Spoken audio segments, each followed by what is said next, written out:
Good evening, and welcome. Tonight, we're going to take a slow and peaceful journey through the history of Boston, one of the oldest cities in the United States and one of the most fascinating places in North America. As always, there's no need to stay awake for the entire story. Feel free to close your eyes, settle comfortably beneath your blankets, and simply drift along as the centuries pass by. Imagine, for a moment, that you are standing beside a quiet harbor at dusk. The water of Massachusetts Bay gently laps against wooden docks. A cool breeze carries the scent of salt water across the shoreline. The cries of distant seabirds echo overhead, while the last light of day fades beyond the horizon. In the distance, church steeples rise above rows of brick buildings, their silhouettes softened by the gathering darkness. Today, Boston is a bustling modern city filled with universities, historic landmarks, and neighborhoods that seem to blend the old and the new together. But the story of Boston stretches back much further than its famous brick streets and colonial buildings. Long before there was a city, long before there was a harbor crowded with ships from around the world, this land belonged to forests, rivers, marshes, and the people who called it home for thousands of years. Over the next few hours, we'll wander slowly through that history. We'll begin in a world before Boston existed, when the peninsula known as Shawmut was surrounded by tidal flats and inhabited by indigenous communities who understood the rhythms of the land and sea.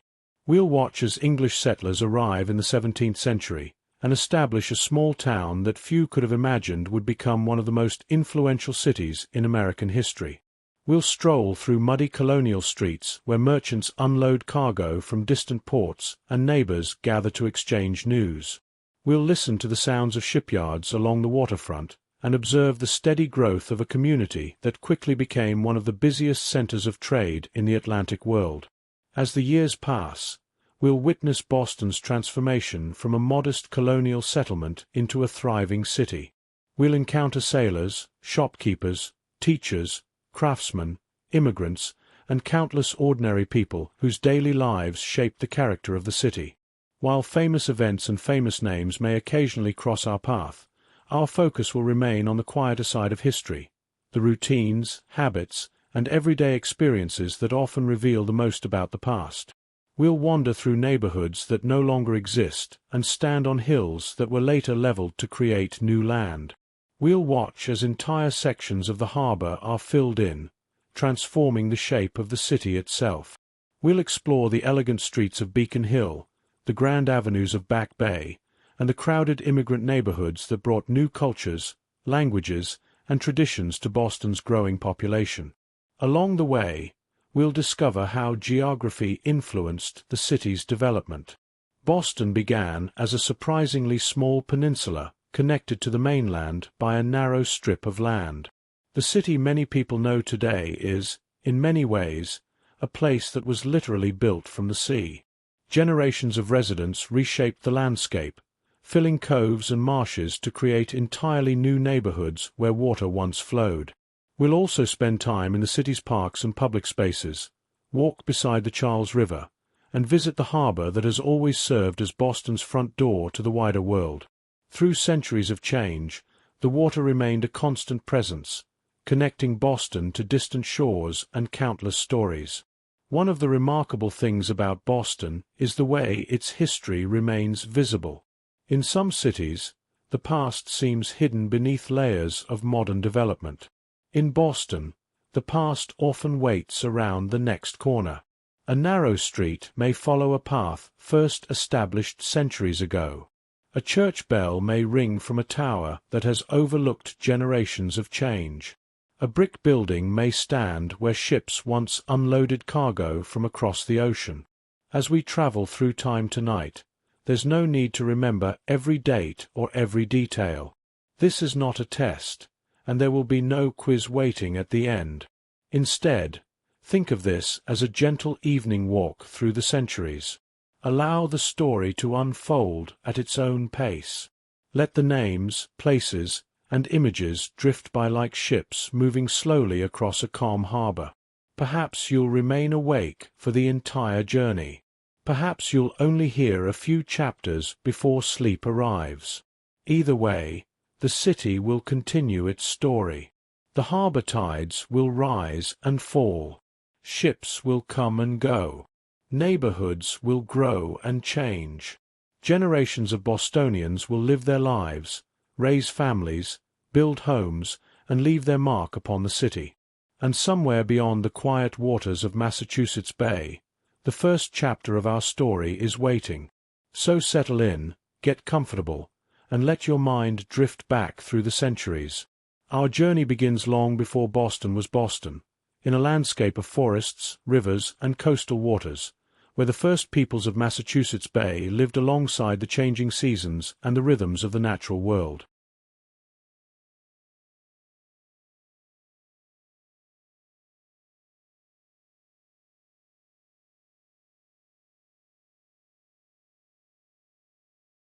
Before there were brick buildings, church steeples, and crowded harbor docks, before there was a city called Boston, the land beside Massachusetts Bay belonged to a very different world. The coastline would still curve around the bay. The tides would still rise and fall.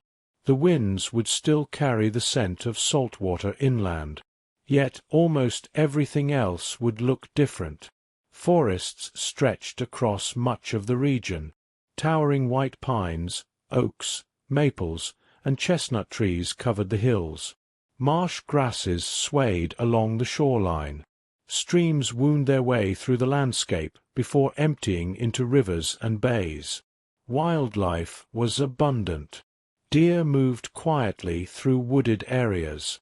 Beavers built dams along waterways. Countless birds nested near the coast or stopped during seasonal migrations. This was not an untouched wilderness, as it was sometimes described by early European settlers. People had lived here for thousands of years. The area that would eventually become Boston was home to the Massachusetts people, whose name would later be given to both the bay and the state itself. They were part of a larger network of indigenous communities spread throughout New England, each connected through trade, family relationships, and shared knowledge of the land. The peninsula where Boston would later be founded was known as Shawmut. It was a relatively small piece of land connected to the mainland by a narrow strip called an isthmus.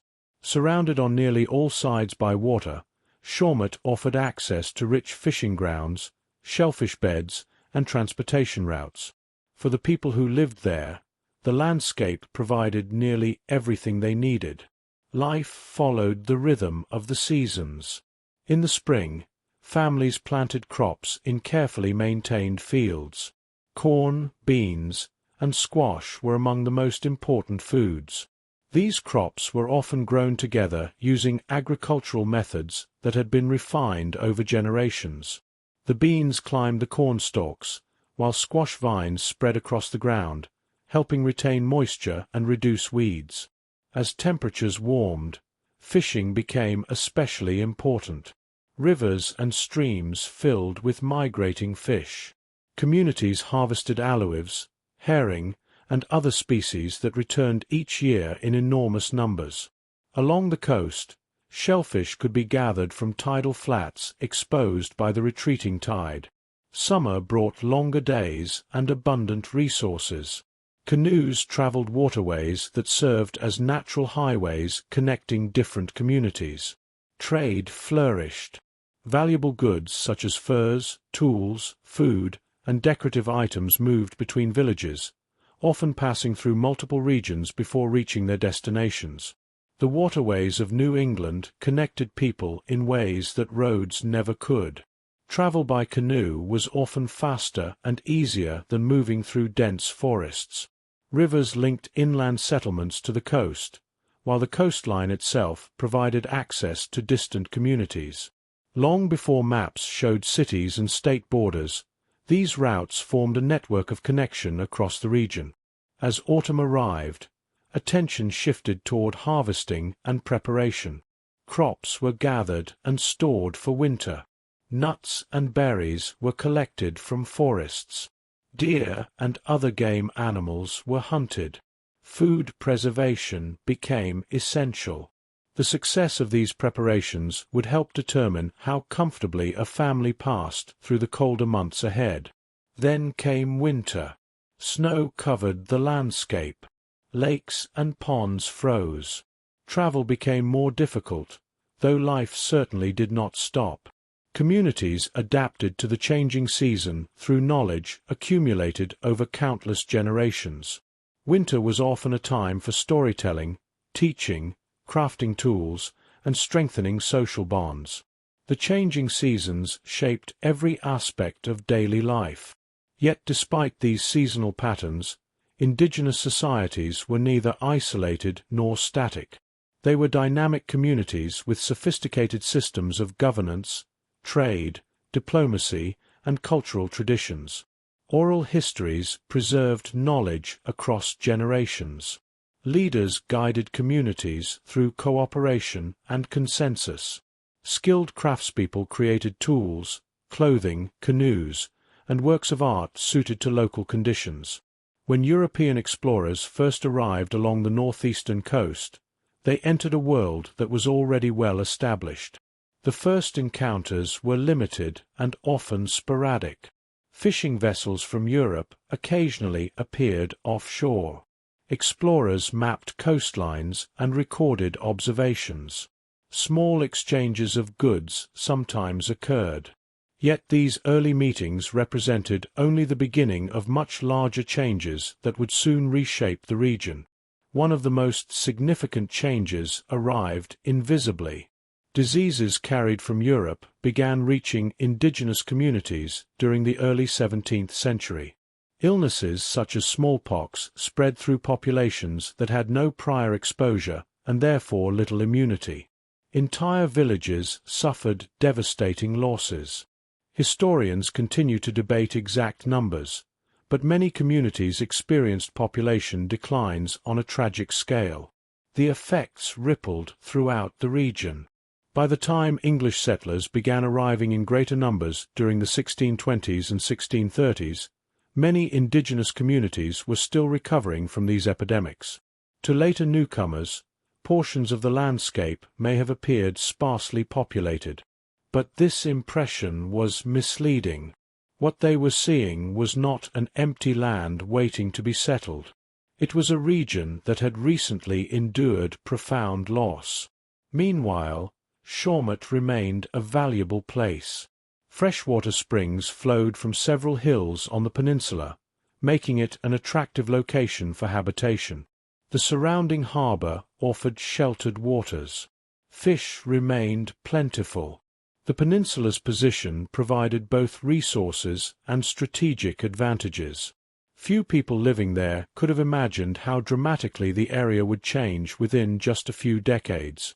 Soon, ships carrying English Puritans would arrive in Massachusetts Bay. New settlements would emerge along the shoreline. Forests would be cleared. Roads would appear. Houses, churches, warehouses, and docks would transform the landscape. The name Shawmut would gradually fade from common use.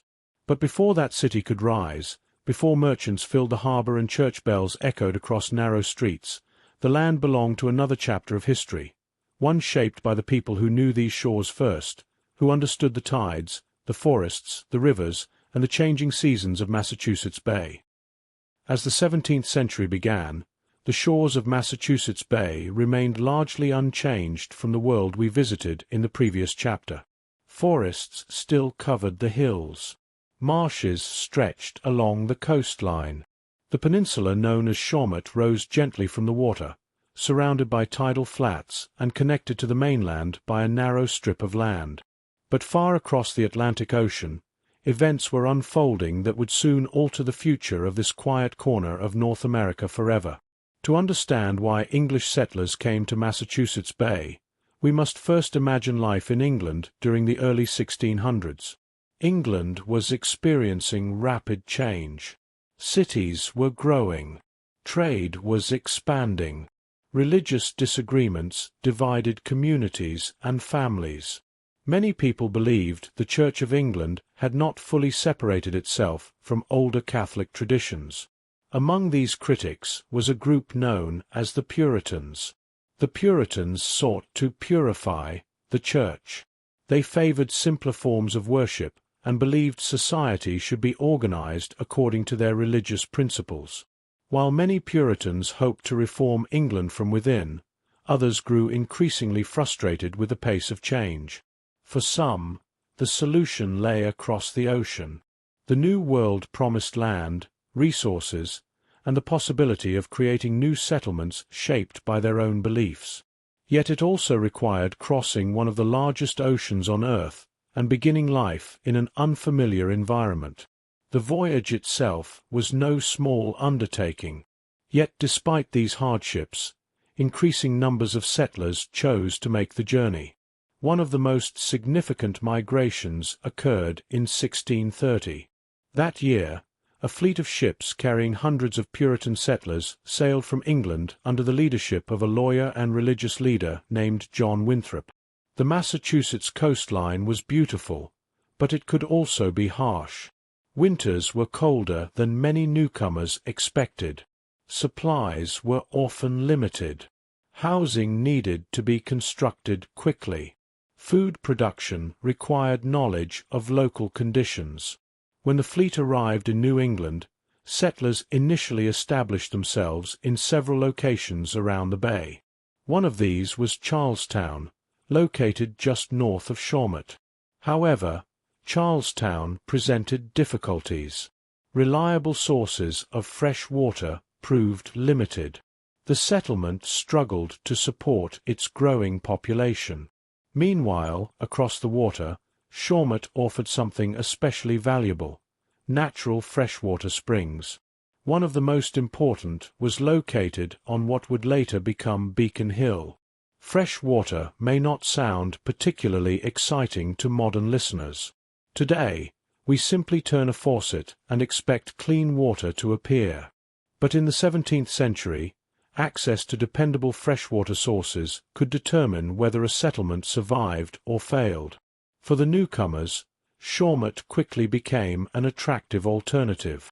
In September of 1630, many settlers relocated to the peninsula. The settlement was named Boston after a town in Lincolnshire, England, from which several prominent colonists had originated, and so Boston was born. At first, however, it was not the bustling city we know today. The population numbered only a few hundred people. Imagine standing on one of Shawmut's hills during those early years. Instead of skyscrapers, you would see forests stretching into the distance. Instead of busy streets, you would find dirt paths winding between simple houses. The harbor contained a handful of vessels rather than thousands of boats and ships. Yet signs of growth were already visible. New arrivals continued reaching the colony. Families established homes.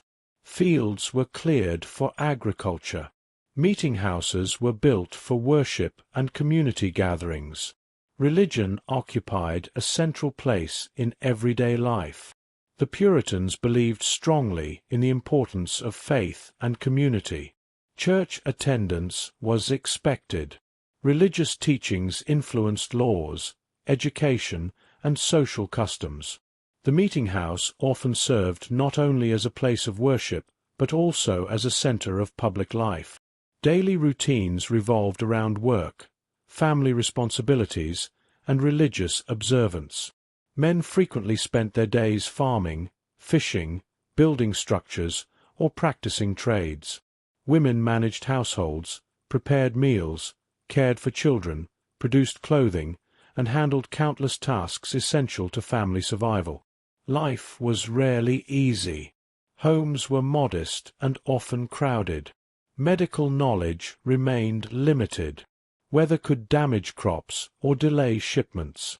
Disease occasionally spread through settlements.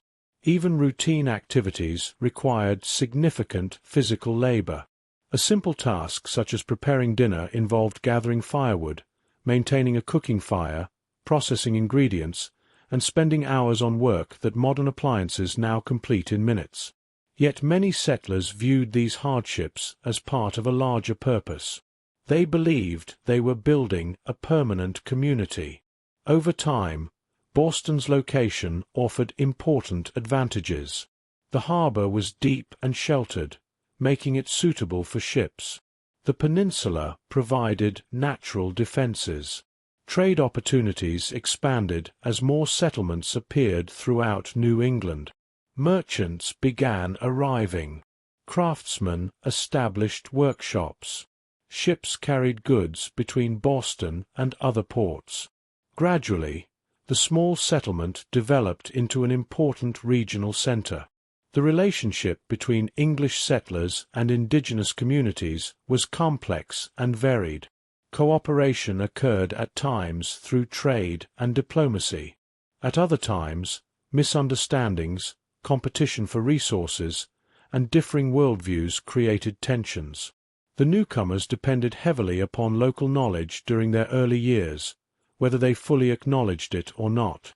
Indigenous peoples possessed generations of experience regarding regional geography, agriculture, fishing, and seasonal patterns. Meanwhile, Boston itself continued to evolve. What had begun as a modest settlement on a peninsula slowly developed the foundations of a town. Still, if you had visited Boston in the 1630s, you might have been surprised by how small it seemed. Instead, you would find a community perched on a narrow peninsula, surrounded by water and wilderness, filled with people working tirelessly to build a new life far from the country they once called home. And each morning, as sunlight rose over Massachusetts Bay, the residents of Boston awoke to continue the slow and uncertain process of transforming Shawmut into one of the most influential cities in North America. In the early decades after its founding, Boston slowly settled into a rhythm of daily life. The settlement was still small, still rough around the edges, but it was beginning to feel like a permanent town rather than a temporary outpost. Wooden houses clustered along narrow, unpaved streets. The harbor remained close enough that the scent of salt water drifted through the community on windy days. And everywhere there was the steady sound of work, hammering, chopping, footsteps on dirt paths, and the quiet hum of a community learning how to live in a new world. If you had walked through Boston in the mid-1600s, you would have noticed how much of life happened outdoors. Streets were not yet designed for comfort or elegance. They were practical, uneven, and often muddy after rain. In winter, they could freeze into hard, uneven paths of packed snow and ice. Animals moved through the streets alongside people. Chickens, pigs, and goats were common sights, wandering between homes and work areas. The houses themselves were modest by modern standards. Most were made of timber, with thatched or wooden roofs, small windows, and central hearths used for cooking and warmth. Smoke often lingered inside and drifted out through roof openings. Life indoors was shaped by necessity rather than comfort. Rooms were shared. Privacy was rare. Families lived closely together, often with multiple generations under one roof. Daily life followed the rising and setting of the sun. Without electricity, evenings were short and dim. Candles or oil lamps provided light after dark, but these were used sparingly due to cost. As a result, most work was done during daylight hours. People rose early, often at dawn, and spent the day completing a wide range of tasks required for survival. Food preparation took significant time and effort.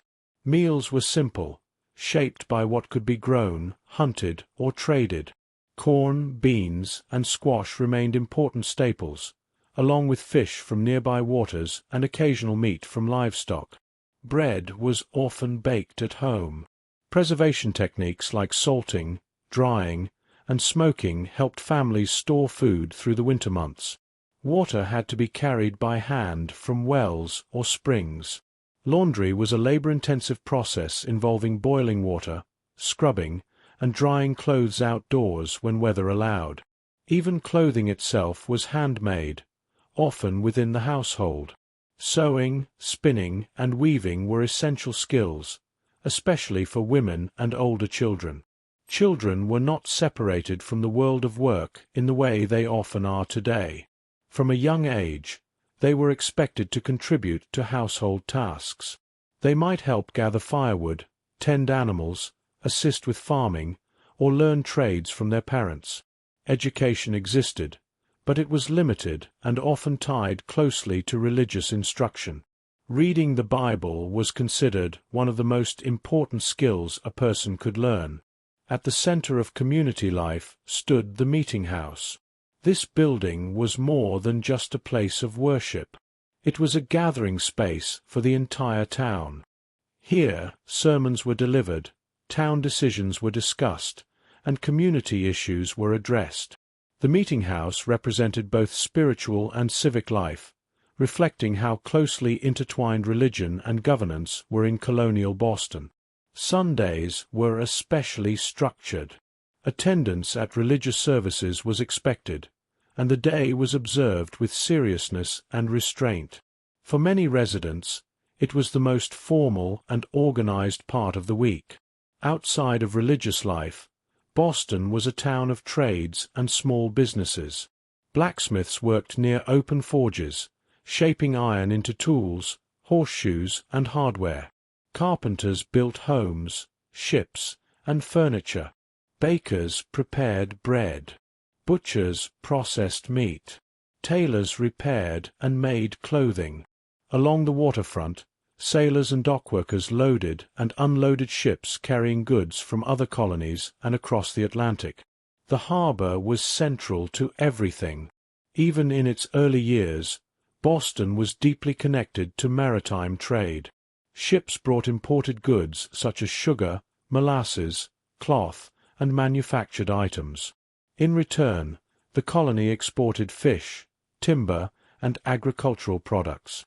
The waterfront was busy, noisy, and constantly changing, shaped by tides and trade winds.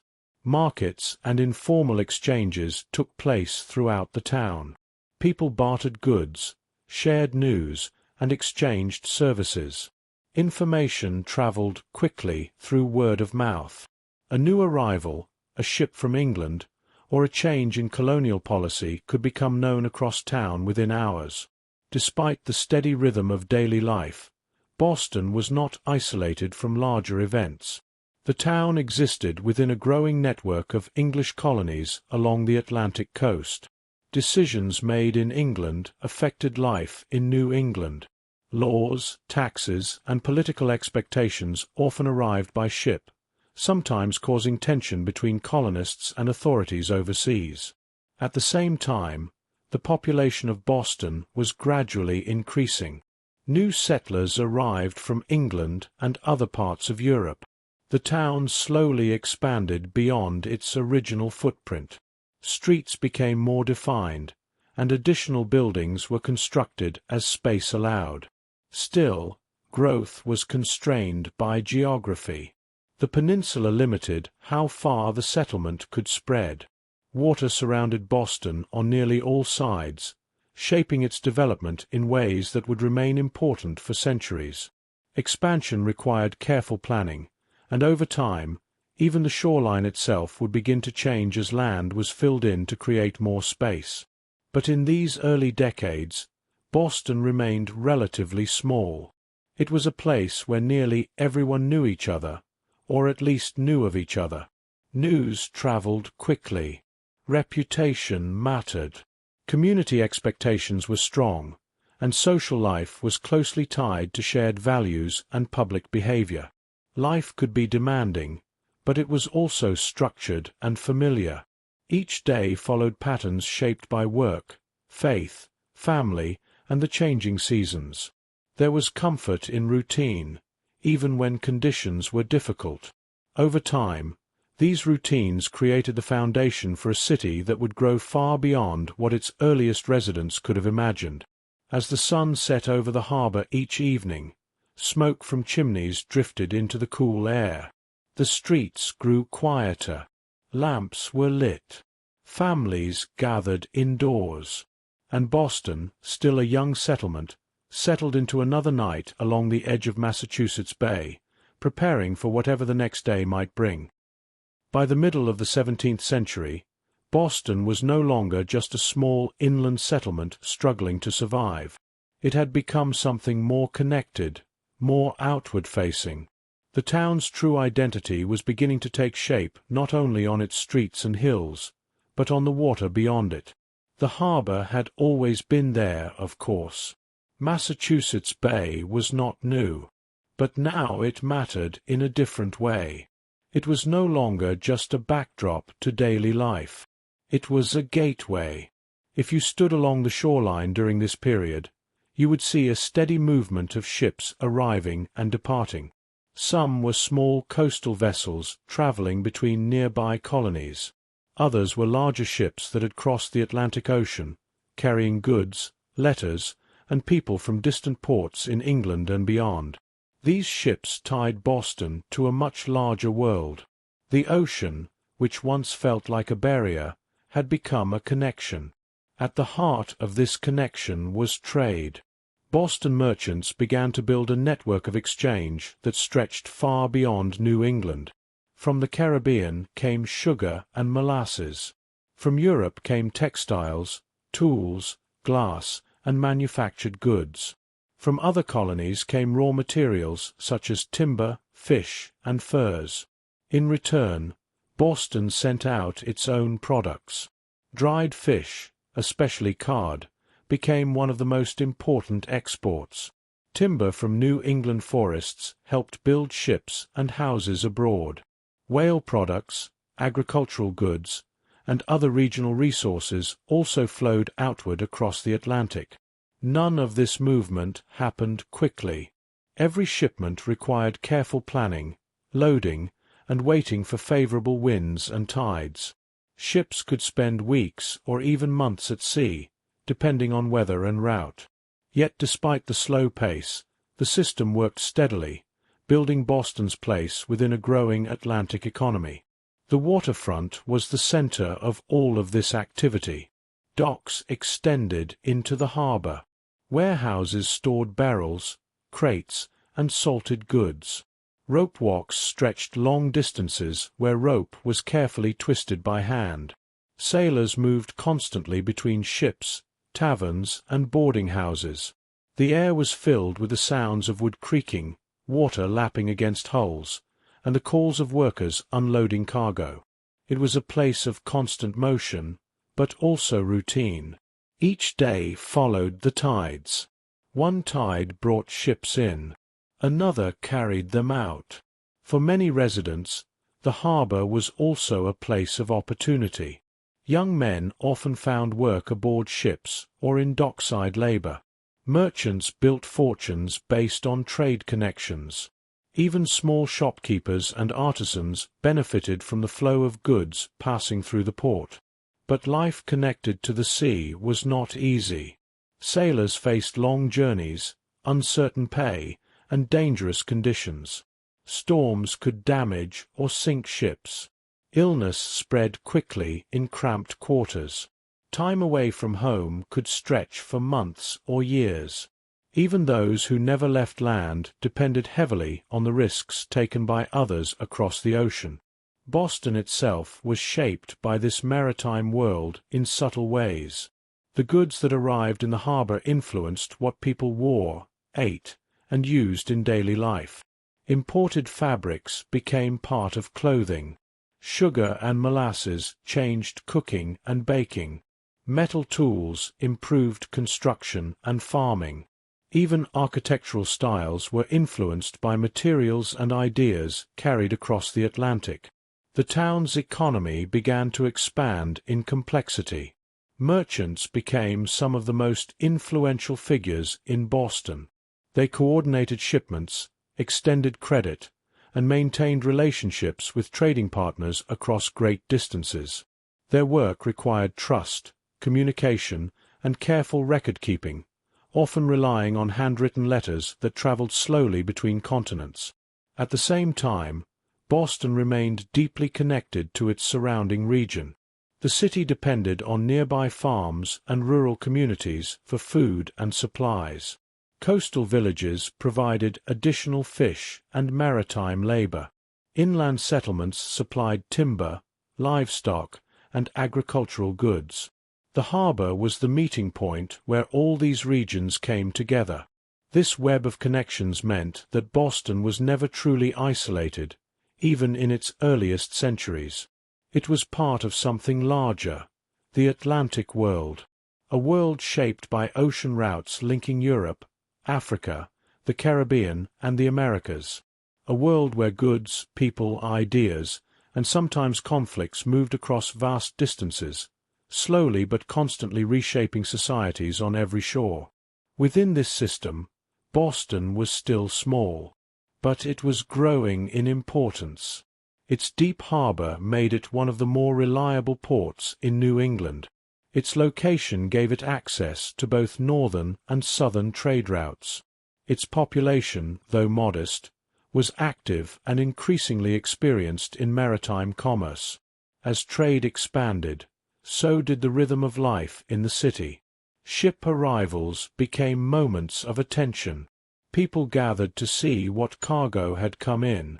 News from England or other colonies often arrived by sea, meaning that ships were also carriers of information. A single arrival could bring news of political changes, wars, or events happening thousands of miles away. In this way, Boston's harbor functioned not only as an economic center, but as a communication link between distant worlds. Yet despite this growing global connection, the pace of life still felt slow. Ships waited for favorable winds. Goods were loaded by hand. Communication traveled at the speed of sail. Time itself seemed shaped by the ocean, steady, patient, and unpredictable. As evening came, the waterfront would quiet. Workers returned home. Ships settled at anchor. The harbor lights reflected softly on the water's surface. And Boston, still a young town on a small peninsula, rested between tides, connected to a wider world it was only beginning to understand. By the early 18th century, Boston had grown beyond its earliest, quiet beginnings. It was no longer just a struggling colonial settlement or a modest port on the edge of Massachusetts Bay. It was becoming something more complex, more opinionated, more connected, and increasingly aware of its own voice. And that voice, in many ways, was often raised in conversation, debate, and argument. If you had walked through Boston during this period, you would have noticed that the town was full of places where people gathered not just to work or trade, but to talk. Narrow streets led to busy public spaces. Church steps became informal meeting points. And perhaps most importantly, taverns and coffee houses became central hubs of conversation. These were not quiet places. Inside, the air would have been warm with candlelight and smoke. Wooden tables were crowded with residents discussing everything from trade and weather to religion and politics. News traveled quickly here, passed from person to person, often long before it appeared in any printed form. In a world without radio, television, or the Internet, conversation itself was one of the most powerful tools for spreading information. Coffee houses, in particular, became important spaces for intellectual exchange. They were relatively new in the colonies, but had already become popular in England, where they were sometimes called penny universities, because for the price of a drink, a person could participate in lively discussions and hear the latest ideas. Boston adopted this tradition in its own way. Merchants might discuss shipping routes and prices. Craftsmen might debate local policies or guild practices. Clergy and educated residents might engage in discussions about theology, governance, and morality. And ordinary townspeople, too, could find themselves drawn into conversations about issues affecting their daily lives. The result was a town that was constantly thinking out loud. Printing presses added another layer to this growing culture of debate. By the early 1700s, Boston had developed a small but influential printing industry. Newspapers, pamphlets, and broadsides circulated through the town, carrying news from other colonies and from across the Atlantic world. These printed materials often sparked further discussion, as readers gathered to interpret and argue over what they had read. A single pamphlet could set off days of conversation. Ideas did not remain contained on paper. They moved into coffee houses, into churches, into private homes, and into public squares. In this way, print and conversation worked together, feeding each other in a continuous cycle of exchange. Boston's religious life also contributed to this culture of discussion. While the Puritan influence had softened somewhat over time, religion remained deeply important. Sermons were not only spiritual teachings, but also public events that could shape opinion and community values. Ministers often addressed moral questions that extended into civic life, and their words were widely read and discussed afterward. Disagreements were not uncommon. Different interpretations of Scripture, differences in political philosophy, and debates over social expectations all found their way into public life. While many of these disputes remained peaceful, they reflected a community that took ideas seriously and was willing to engage with them openly. At the same time, Boston was not isolated from broader political developments. As a colonial town under British rule, it was affected by decisions made in London. Taxes, trade regulations, and administrative policies often arrived with little warning and could create frustration among colonists who felt distant from the centers of power. These tensions did not yet define Boston's identity, but they were beginning to accumulate. In taverns and meeting houses, residents discussed the fairness of laws and the rights of colonists. They debated whether local concerns were being understood or ignored by authorities across the ocean. These conversations were still in early stages, but they contributed to a growing sense that Boston was part of a larger political story unfolding across the Atlantic world. Yet even amid these discussions, daily life continued at its steady pace. Ships still arrived in the harbor. Markets still opened each morning. Workers still went about their trades. Families still gathered for meals and religious observance.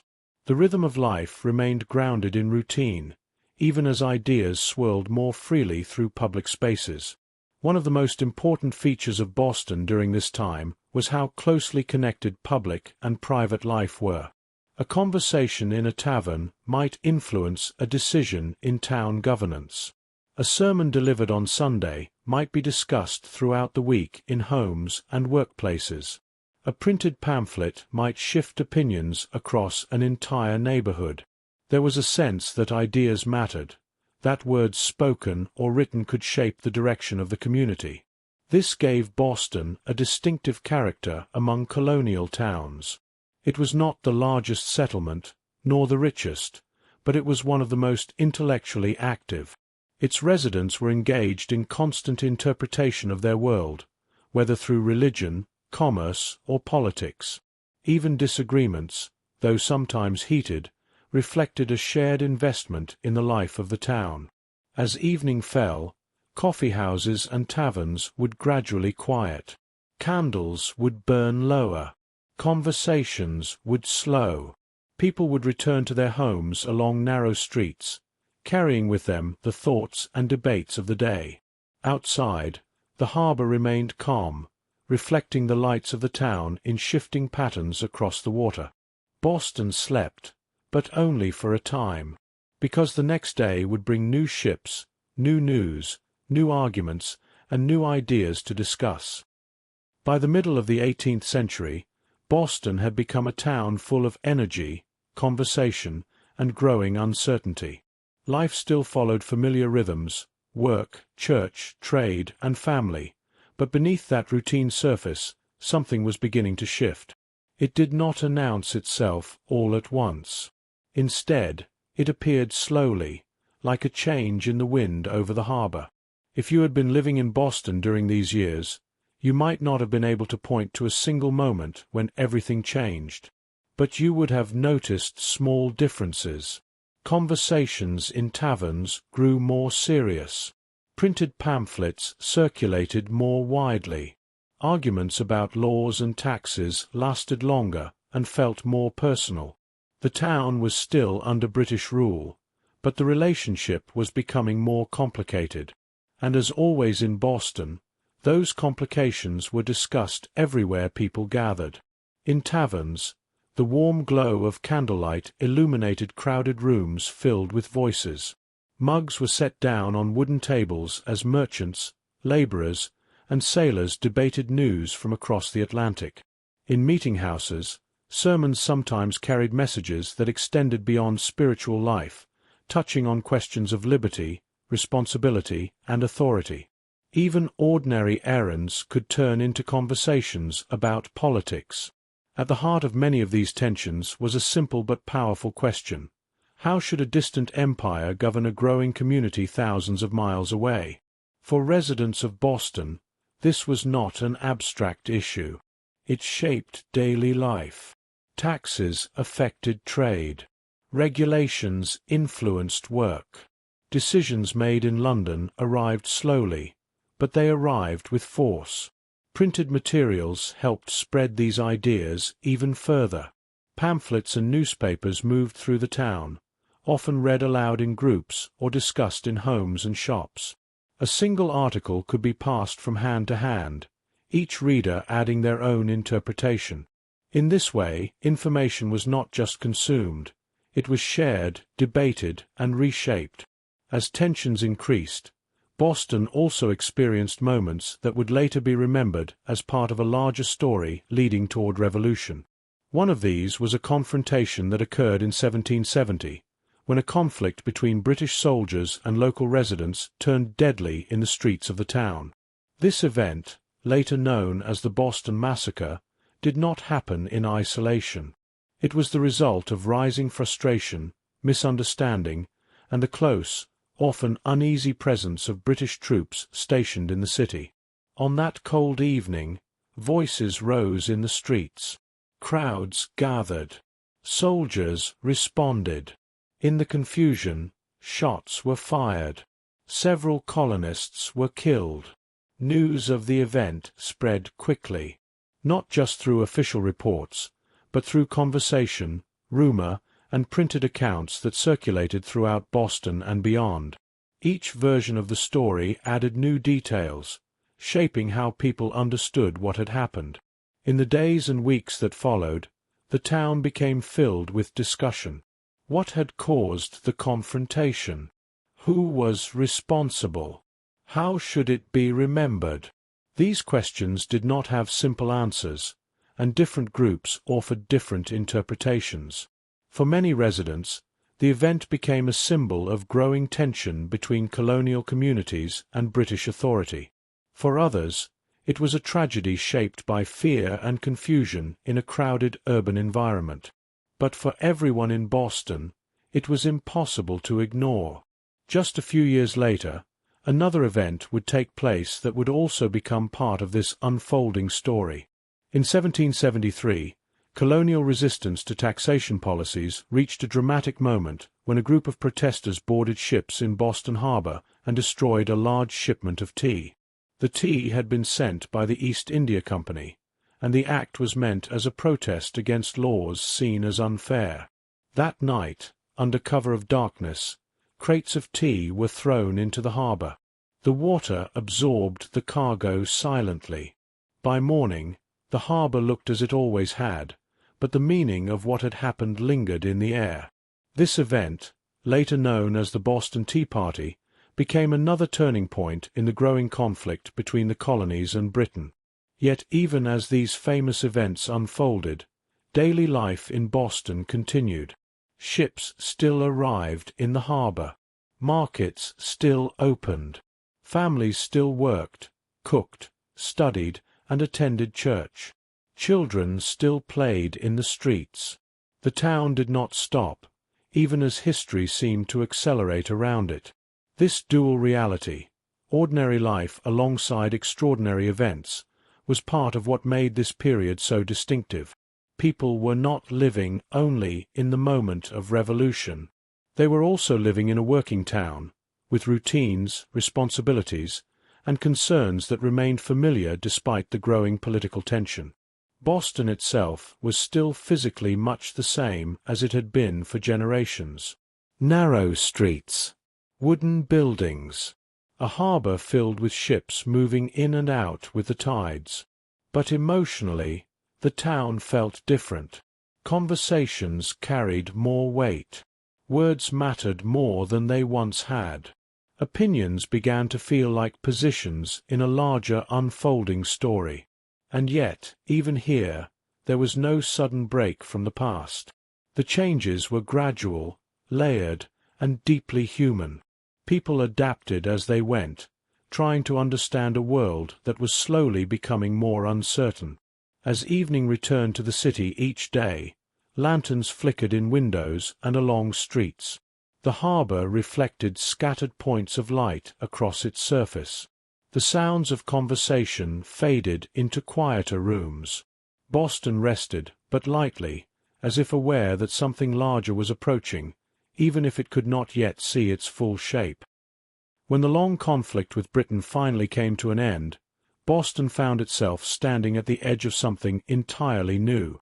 The familiar structure that had shaped daily life for generations, colonial rule, imperial trade networks, and distant governance from across the Atlantic, was no longer the framework under which the city operated. Independence had arrived. But what that meant in practice was not immediately clear. If you had walked through Boston in the years following the Revolution, you would not have seen a sudden transformation. The same harbor still stretched along the shoreline. The same narrow streets still wound between wooden and brick buildings. Church steeples still rose above the rooftops. Life still followed familiar rhythms. And yet, beneath that continuity, the city was adjusting to a new identity. No longer part of a colony, Boston was now part of a new and fragile nation. The early years after independence were marked by both uncertainty and opportunity. Trade routes had to be re-established. Political systems had to be organized. Laws that once came from Britain now needed to be created locally, within a new framework of governance. For many residents, this transition felt less like a clean break and more like a slow reorientation. Daily life continued. Merchants reopened their businesses and adapted to new trade relationships. Ships still entered and left the harbor, though now they sailed under a different flag. Farmers continued bringing goods into the city. Markets remained active. Families still worked, gathered, and attended church. But the broader context had changed. Boston was now part of a republic still learning how to define itself. One of the most important developments during this period was the expansion of local governance. Without a distant imperial authority, more responsibility shifted toward local institutions. Town meetings and civic discussions took on greater significance. Decisions about infrastructure, trade, and public life were increasingly made closer to home. In a way, the culture of debate that had long existed in Boston, through taverns, meeting houses, and printed pamphlets, now found a more formal expression in public life. The same habits of discussion and argument that had once focused on colonial policies were now directed toward building a new society. Economically, Boston began to rebuild and expand its role as a port city. Trade gradually resumed with Europe and the Caribbean, though under new conditions. Merchants had to navigate shifting international relationships. Shipping routes changed. Markets adjusted. But the harbor remained central, as it always had been. Ships continued to be the lifeblood of the city. They carried not only goods, but also news, ideas, and people. Every arrival brought information from distant places. Every departure connected Boston to a world far beyond Massachusetts Bay. At the same time, the city itself began to grow outward once again. As the population slowly increased, pressure on the limited space of the peninsula became more noticeable. Streets grew busier. Buildings became more tightly packed. The physical constraints of the land began to shape decisions about expansion. Boston's geography had always been both a gift and a limitation. Surrounded by water on nearly all sides, it was naturally protected, but also confined. This tension would eventually lead to one of the most distinctive features of the city's development, the gradual reshaping of its shoreline. But in the years immediately following independence, Boston was still adjusting to simpler, more immediate concerns. Rebuilding trade, establishing stable governance, reconnecting with the wider world. Education and civic life also began to take on new importance. With independence came a renewed emphasis on the idea of an informed citizenry. Schools, newspapers, and public lectures played a growing role in shaping how people understood their society. Boston, already known for its intellectual and religious traditions, continued to develop as a center of learning and discussion. The city's identity was becoming less about its colonial past and more about its role in a new nation. Still, that past was never far away. Old buildings remained. Historic streets continued to be used. Generations of memory were embedded in the physical layout of the city. Walking through Boston meant walking through layers of time, even if residents did not always consciously notice it. As the decades moved forward, Boston's character slowly stabilized into something new, a post-colonial American city, shaped by both its history and its future possibilities. The pace of change was steady rather than sudden. Growth came step by step. Ships returned. Businesses reopened. Families rebuilt routines. And the city, still familiar in appearance, gradually settled into its role within a new national story. As night fell over the harbor during these early years of independence, the lights along the waterfront reflected in the calm water much as they always had. But now those reflections belonged to a city that was no longer a colony, but something still defining itself. In the decades following independence, Boston entered a period that would come to be defined by the sea. It was an age when wind and water determined the pace of life, and when the city's fortunes were closely tied to the movement of ships across the Atlantic Ocean. This was Boston's maritime golden age. If you had walked along the waterfront during this time, you would have seen a harbor filled with activity from morning until night. Tall masts rose above the docks like a forest of wooden spires. Ropes creaked in the wind. Sailors called out as cargo was loaded and unloaded by hand. The air smelled of salt water, tar, timber, and distant places. Boston was not just a city by the sea. It was a city that lived through the sea. Ships were at the center of nearly everything. They were tools of commerce, carriers of information, and links to a world that stretched far beyond Massachusetts Bay. Some vessels traveled to the Caribbean, returning with sugar, molasses, and rum. Others sailed to Europe, carrying dried fish, timber, and agricultural goods. Still others ventured even farther, taking Boston merchants into global trade routes that connected multiple continents. Each voyage was slow by modern standards. Weeks at sea were normal. Sometimes months passed before a ship returned. Weather dictated everything. A sudden storm could delay departure or damage cargo. A change in wind could alter an entire journey. Yet despite these uncertainties, trade continued steadily, shaping the rhythm of the city's economy. Boston became deeply skilled in shipbuilding. Along the waterfront and nearby yards, craftsmen worked carefully with wood, rope, and iron to construct vessels suited for long ocean voyages. Shipwrights, carpenters, and caulkers all played a role.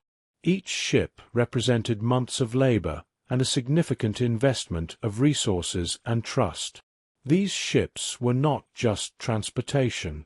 They were floating extensions of the city itself. As the maritime economy grew, so did the importance of the people who worked within it. Sailors formed a large and essential workforce. Their lives were often difficult and uncertain. Long periods away from home, strict discipline aboard ships, and the physical demands of ocean travel made seafaring both necessary and demanding. Still, for many, it offered opportunity. A chance to see distant places. A chance to earn wages. A chance to participate in a global network of trade that few inland communities could access. On shore, the waterfront remained one of the busiest parts of Boston. Warehouses lined the docks, storing goods waiting to be shipped or distributed. Merchants kept careful records of cargo, prices, and trade agreements. Dockworkers moved continuously between ships and storage buildings. The entire area functioned like a living system, constantly adjusting to the arrival and departure of vessels. Beyond commerce, the harbor also shaped the identity of the city in quieter ways. It influenced daily schedules, since much of Boston's activity followed the tides. It affected communication, since news often arrived by ship. It shaped the city's imagination, as residents thought of themselves not only as inhabitants of a town, but as participants in a wider Atlantic world. This world was interconnected. Boston was linked to ports in Europe, Africa, the Caribbean, and other parts of North America. Goods, people, and ideas moved through these routes, sometimes quickly, sometimes slowly, but always steadily. And while Boston was only one node in this system, it was an important one. Its deep harbor and established merchant community made it a reliable center for trade in New England. Over time, its influence grew as more ships called its docks home. Yet life in the city was not only defined by prosperity. Trade brought both opportunity and vulnerability.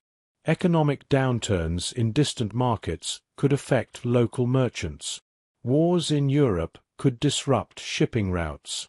Piracy and maritime conflict occasionally threatened vessels at sea. Even weather patterns had the power to shape the fortunes of entire seasons. Still, through all of this, Boston remained resilient. The rhythm of ship arrivals and departures continued. Morning would often begin with the sight of vessels entering the harbor under sail. By afternoon, cargo might be moving through the streets.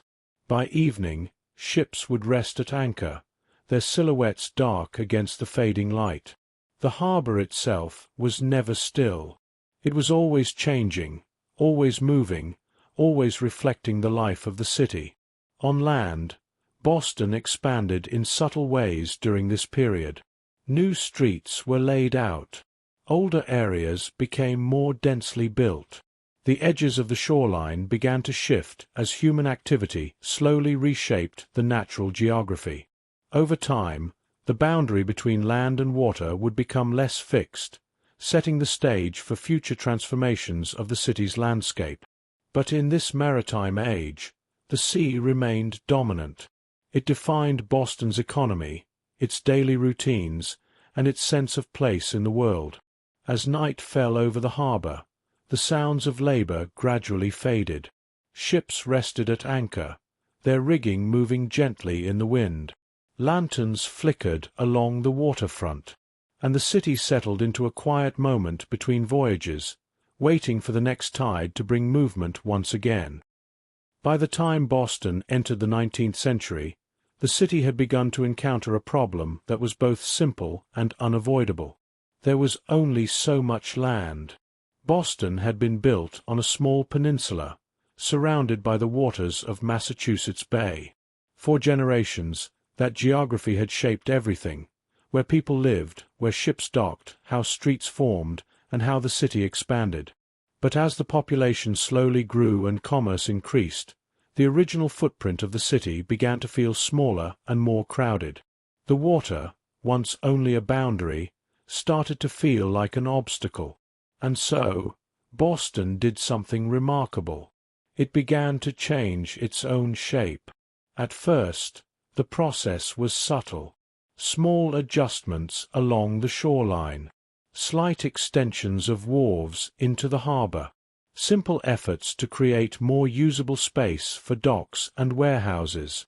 Nothing dramatic at first glance, just incremental changes made to accommodate a growing city. But over time, those small changes became something much larger. Boston began filling in its own waters. If you had stood along the edge of the city during this period, you might have seen crews of workers moving earth, stone, gravel, and debris into shallow tidal areas.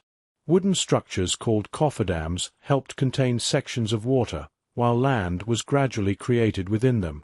It was slow, careful work, measured in years rather than days. The idea may sound unusual today, but at the time it was practical.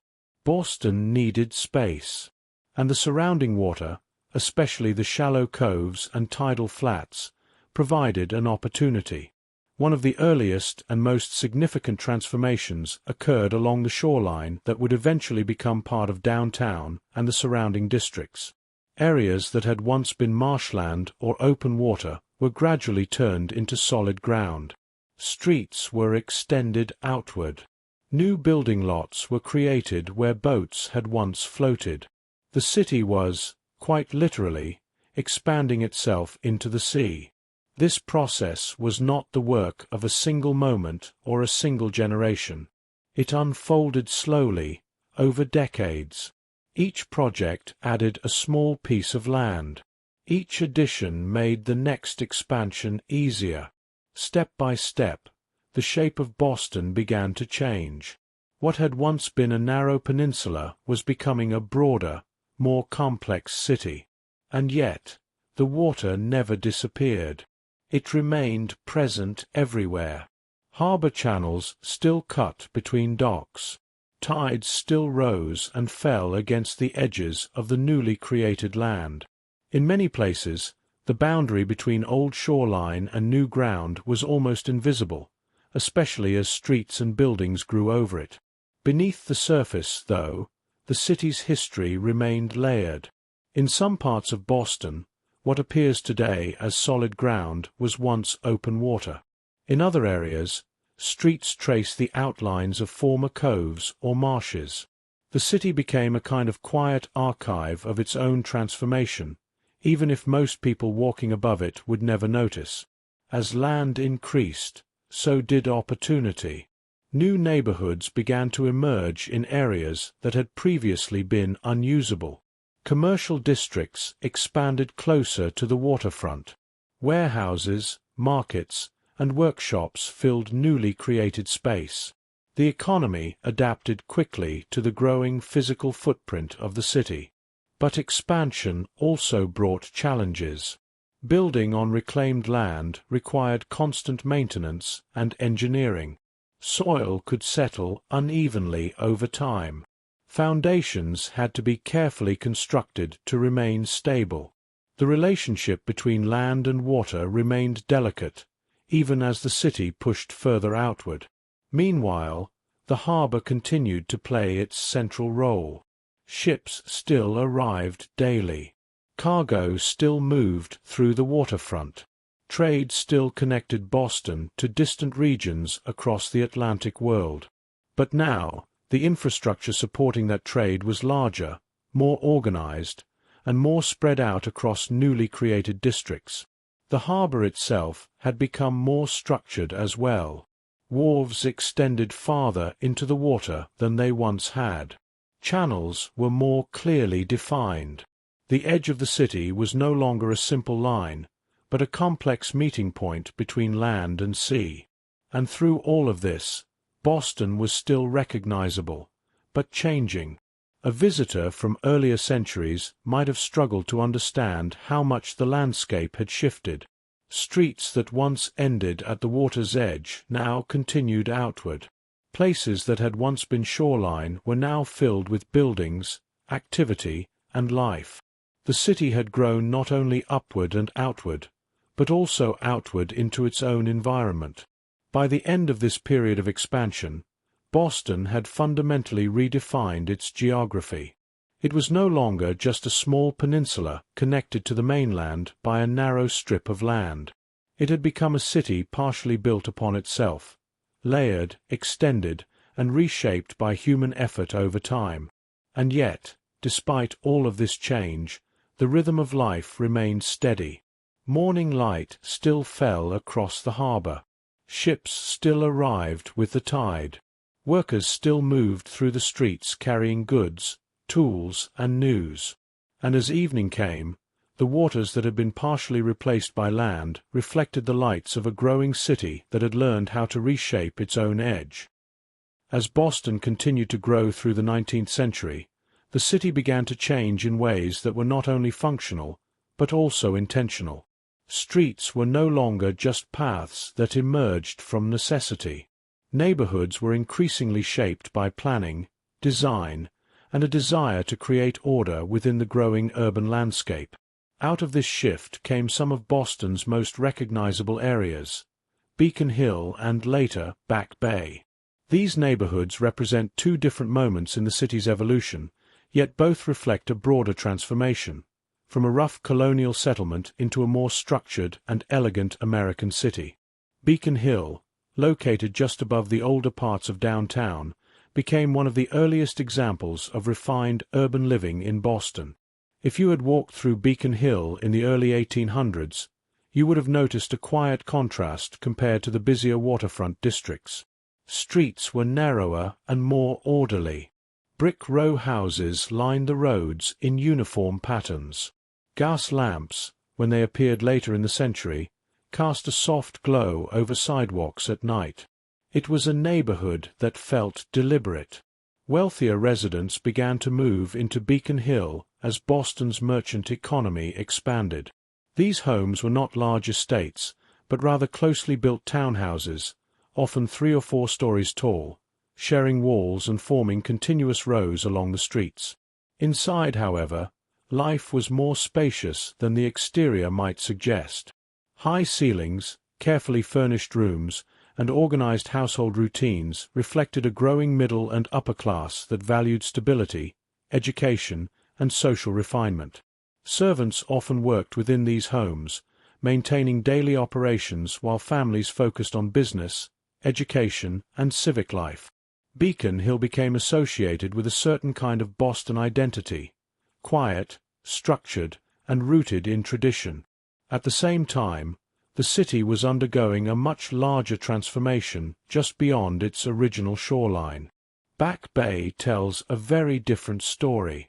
Unlike Beacon Hill, which developed on existing land, Back Bay was literally created from the filling of tidal marshes and shallow waters west of the original city. By the mid-19th century, Boston once again faced a familiar challenge: not enough space. The population was growing, and the older sections of the city were becoming increasingly crowded. But rather than simply expanding outward in irregular ways, city planners approached Back Bay with a new level of organization. This was not just expansion. It was design on a large scale. The project to fill Back Bay was one of the most ambitious urban engineering efforts in Boston's history. Gravel, sand, and soil were transported in massive quantities, gradually transforming tidal flats into solid ground. Rail lines played a key role in moving materials efficiently, connecting distant quarries and construction sites to the growing neighborhood. Over time, what had once been open water became a carefully planned grid of streets. Unlike the older parts of Boston, which had developed organically over centuries, Back Bay was laid out with intention. Wide avenues, uniform blocks, and consistent architectural guidelines created a sense of order and symmetry that reflected 19th-century ideas about urban planning. The result was a neighborhood that felt almost architectural in its design, as if the city had drawn itself before building upon it. Back Bay quickly became one of Boston's most desirable residential areas. Elegant brownstone buildings lined its streets. Tree-lined avenues created a sense of calm within the city. Public buildings, churches, and cultural institutions added to its growing identity as a center of refinement and civic pride. Together, Beacon Hill and Back Bay illustrate two different layers of Boston's development. Beacon Hill reflects the earlier stage of the city's growth, where adaptation and density shaped the landscape that already existed. Back Bay represents a newer stage, where the city actively reshaped its environment to match its needs and ambitions. Both, however, share a common theme: Boston's ongoing effort to balance history, geography, and human design. As these neighborhoods developed, daily life in Boston also began to change. Transportation improved. Horse-drawn carriages moved along wider streets. Later in the century, streetcars began to connect different parts of the city more efficiently. People could now live farther from where they worked, gradually expanding the practical boundaries of urban life. Commerce and culture also flourished. Shops, libraries, theaters, and schools became more prominent in daily routines. Boston was increasingly known not only as a port city, but also as a place of learning, architecture, and civic life. And yet, despite these changes, traces of earlier Boston remained visible everywhere. Old streets still wound through downtown. Historic buildings still stood among newer construction. The harbor still defined the city's edge, even as that edge continued to shift over time. Boston, in this sense, was never a city that erased its past. Instead, it built over it, alongside it, and sometimes directly upon it. As evening settled over Beacon Hill, gas lamps lit quiet streets where footsteps echoed softly between rows of brick homes. Across the newly formed Back Bay, wide avenues stretched into the distance, orderly and calm under the fading light. The city felt both old and new at the same time, layered, continuous, and still evolving. By the 19th century, Boston had become a city that was no longer defined by a single origin story. It was no longer just a place shaped by English settlers, colonial trade, or revolutionary memory.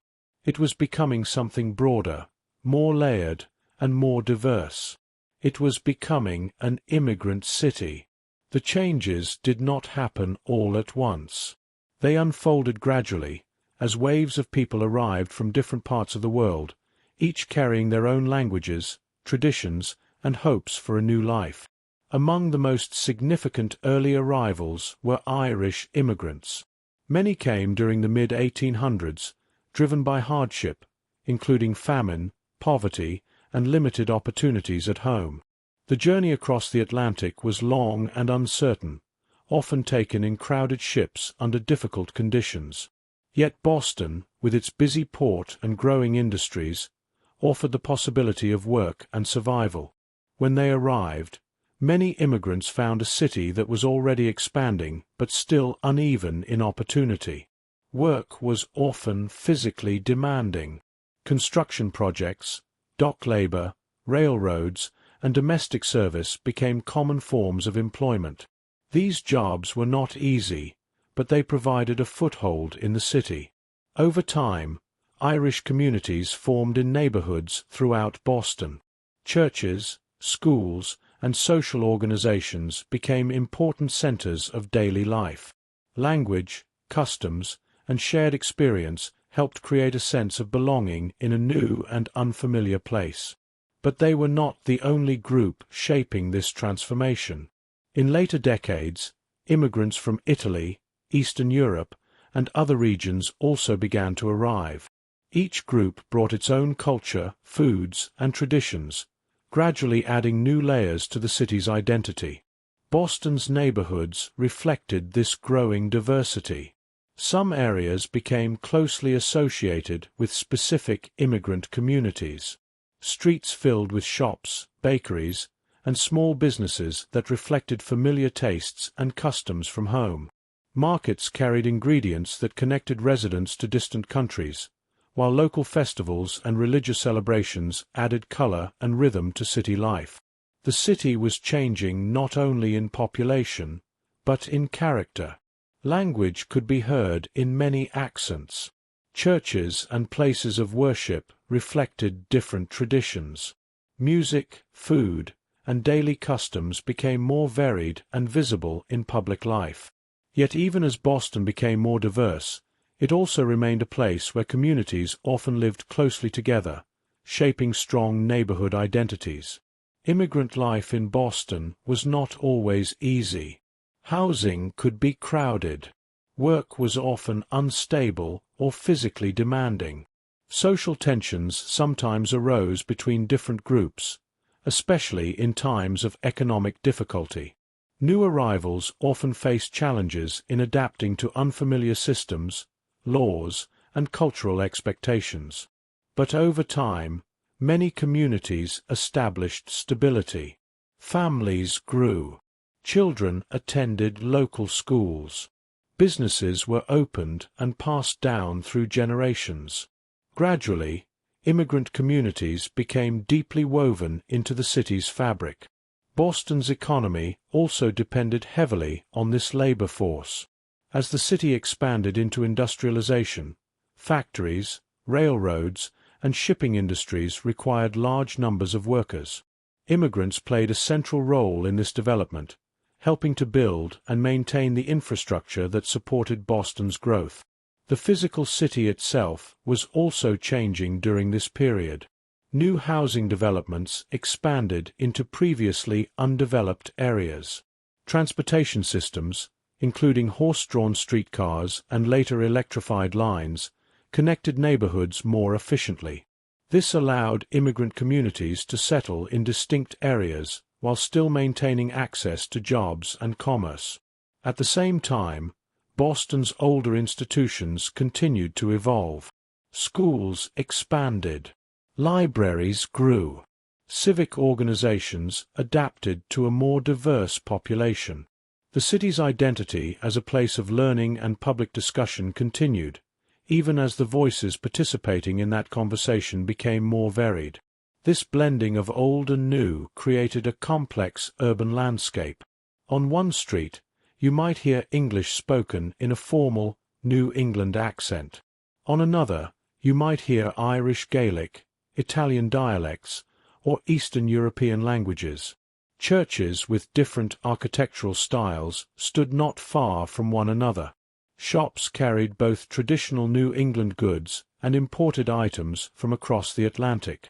Boston was becoming a mosaic of communities, each contributing to the whole. And yet, despite this diversity, the city still maintained a sense of shared space and shared experience. Markets, schools, waterfronts, and public streets brought people into contact with one another. Daily life created overlapping routines, even when cultural backgrounds differed. In this way, Boston continued its long pattern of layering new identities onto older foundations. Just as the city had once filled its own harbor to create new land, it was now building new cultural ground through the lives of its residents. As evening settled over the immigrant neighborhoods, windows glowed with warm light. The sounds of cooking, conversation, and distant music drifted into the streets. Children played between rows of brick buildings and narrow alleys. Life continued, shaped by both hardship and hope. The city, once small and homogeneous in its earliest years, was now something far more complex. By the mid to late 19th century, Boston was no longer defined primarily by sailing ships and colonial wharves. The harbor was still important, still active, still central to the city's identity, but a new kind of power was emerging inland. It was louder, faster, and increasingly mechanical. It was industry. Across the city, the rhythm of daily life began to change. Instead of being shaped mainly by tides and wind, Boston was now influenced by the steady expansion of railroads, the rise of factories, and the growing demands of a modern industrial economy. If you had walked through Boston during this time, you would have noticed that the soundscape of the city was different. The creak of wooden ships was still present along the waterfront, but it was now joined by the whistle of steam engines, the clatter of rail cars, and the constant hum of machinery from factories and workshops. The city was becoming faster. Railroads played a particularly important role in this transformation. By connecting Boston to surrounding towns, rural regions, and distant cities, Rail lines allowed goods and people to move far more quickly than before. What once took days or weeks by horse or ship could now be accomplished in hours. This changed not only commerce, but the structure of daily life itself. Markets expanded beyond the local harbor economy. Goods from inland farms and factories could reach Boston more efficiently, while manufactured products from the city could be distributed across New England and beyond. The city became a hub in a growing regional network of transportation and trade. Rail stations became new centers of activity. Large depots filled with arriving passengers, cargo, and freight. Trains pulled in and out on fixed schedules, introducing a new sense of time discipline to urban life. People increasingly began to structure their days around timetables rather than natural rhythms alone. At the same time, factories were reshaping the built environment. Industrial buildings appeared throughout the city and its surrounding neighborhoods. These structures were often large, brick-built, and utilitarian in design. Inside, rows of machines replaced many forms of manual labor, increasing production speed and scale. Textile mills, machine shops, printing facilities, and food processing plants all contributed to Boston's growing industrial base. Work inside these factories was often repetitive and physically demanding. Long hours were common, and conditions varied widely depending on the industry and employer. Workers performed specialized tasks as part of larger production systems, marking a shift away from the more independent craft-based labor that had defined earlier centuries. This change affected not only how people worked, but how they experienced time. The factory system introduced structured shifts, regular schedules, and a clearer separation between work and home life. The day became more segmented, more regulated, and more closely tied to industrial output. Alongside industry, Boston's transportation systems continued to expand. Horse-drawn streetcars connected neighborhoods across growing distances, allowing residents to live farther from their places of work. This helped shape new patterns of residential development as parts of the city became more specialized. Some areas focused on industry, others on housing, commerce, or civic institutions. By the late 19th century, electrified streetcars began to replace earlier systems, further increasing mobility within the city. Boston was becoming more interconnected internally, even as it remained tightly shaped by its geography. Despite all this industrial growth, the city's older layers were still visible. Historic streets remained in use. The harbor continued its steady flow of maritime traffic. Churches, public buildings, and older neighborhoods stood alongside newer industrial structures. Boston was not replacing itself. It was building on top of itself, as it had done many times before. Immigrant labor remained central to this industrial expansion. Many of the workers in factories, rail yards, and construction projects were immigrants or children of immigrants. Their labor powered much of the city's growth, even as they often lived in crowded neighborhoods with limited resources and unstable working conditions. Over time, labor movements began to emerge. Workers organized to advocate for better wages, safer conditions, and more reasonable hours. These efforts were part of a broader national pattern, but they were also deeply rooted in the everyday realities of Boston's industrial life. Strikes, negotiations, and labor disputes became part of the city's evolving social landscape. At the same time, Boston continued to develop its identity as a center of education and culture. Universities expanded. Libraries grew. Public institutions became more established. Even as factories and railroads transformed the physical and economic structure of the city, intellectual and civic life remained a defining feature of Boston's character. This combination of industry and learning created a distinctive balance. On one hand, the city was increasingly shaped by machines, schedules, and industrial production. On the other, it remained a place of ideas, discussion, and cultural development. As evening came during this era, the glow of factory windows could often be seen alongside the softer lights of residential streets. Smoke drifted from industrial districts, while quieter neighborhoods settled into the night. The contrast between activity and rest became more pronounced, reflecting the city's changing rhythms. Boston was no longer a small port town or a colonial center of debate. It was a modern industrial city, shaped by railroads, factories, and the movement of people and goods at an unprecedented scale. And yet, beneath all of this change, the harbor still remained, and the older parts of the city still whispered reminders of everything that had come before. As Boston moved deeper into the 19th century, another layer of its identity began to take shape, one that was quieter than the factories, more reflective than the railroads, and less visible than the expanding shoreline. It was the city's intellectual life. Boston had always been a place where ideas mattered. From the earliest days of meeting houses and printed pamphlets, through the heated debates of the Revolutionary era, there had long been a culture of discussion and learning woven into everyday life. But now, in the 19th century, that culture began to formalize and expand in new ways.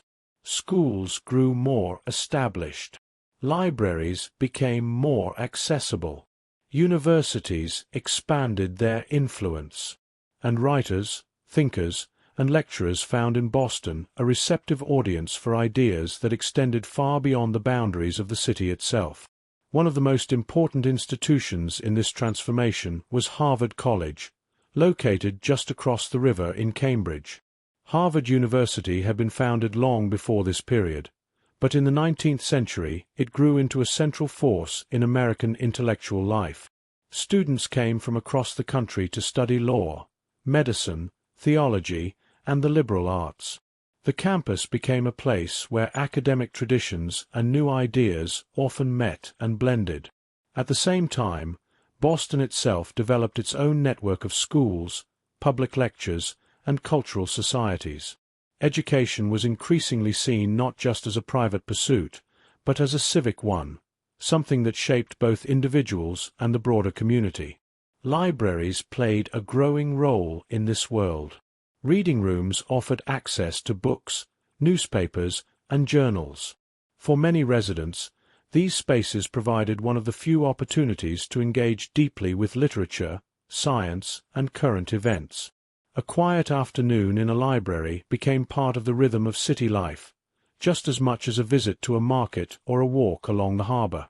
Boston's publishing industry also flourished. Printing presses produced newspapers, essays, novels, and pamphlets at a growing pace. Ideas traveled quickly through print, reaching audiences not only in Boston but throughout the United States. A single essay or book could spark discussion in homes, classrooms, and public gatherings across the city. Out of this environment emerged a group of writers and thinkers who would later become closely associated with New England intellectual life.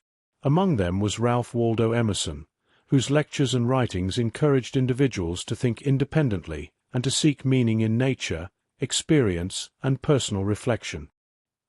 His ideas were part of a broader movement often referred to as transcendentalism, which emphasized intuition, self-reliance, and a deeper connection to the natural world.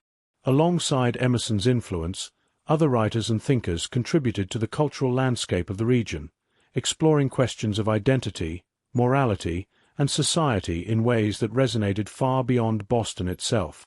One of the distinctive features of Boston's intellectual life during this period was how public it was. Lectures were often open to wide audiences. Public readings and discussions were common. Even complex philosophical ideas could find their way into everyday conversation, discussed in homes, cafes, and social gatherings. This created a city where learning was not confined to classrooms. It was part of the atmosphere.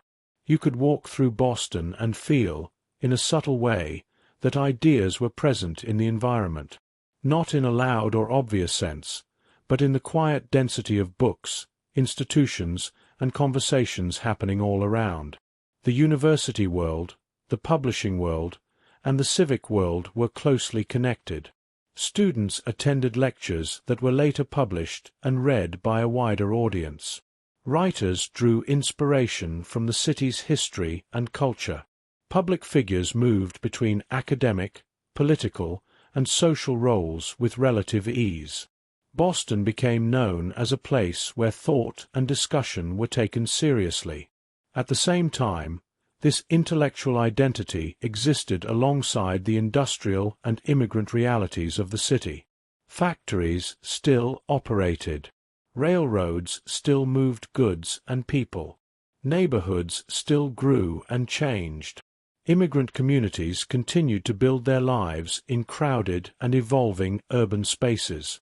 The coexistence of these different Bostons, industrial, immigrant, maritime, and intellectual, gave the city a layered character. No single description could fully capture it. A factory worker might pass a university student on the street. A dock worker might walk past a bookstore filled with new publications. A lecturer might speak in a hall not far from busy commercial districts. All of these lives unfolded within the same geographic space, often within walking distance of one another, yet shaped by different rhythms and priorities. As the century continued, Boston's reputation as a center of learning grew stronger. It became associated with literature, philosophy, education, and reform movements that extended far beyond the city itself. Ideas developed here traveled outward, influencing national conversations about society, culture, and identity. But even as Boston became known for its intellectual life, it never stopped being a working city. The harbor still mattered. Industry still mattered. Neighborhood life still mattered. Learning was one thread among many, even if it was an especially influential one. As evening settled over the city, the glow of reading lamps could be seen in windows alongside the flicker of factory lights in the distance. Quiet streets near libraries and schools contrasted with busier districts still active with trade and work. Boston, in this moment, felt both thoughtful and alive, a city where ideas moved as steadily as ships once had through the harbor.